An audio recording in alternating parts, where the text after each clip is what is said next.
अस्सलाम वालेकुम फ्रेंड्स।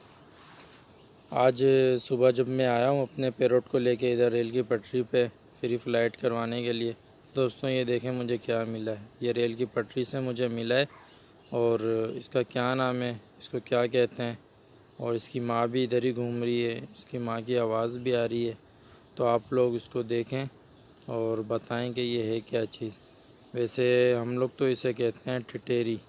ये टिटेरी का बेबी है।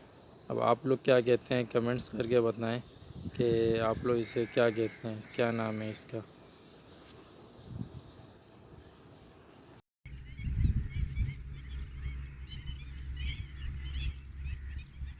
नहीं, ये सब पालतू नहीं है, ये बंदा रखने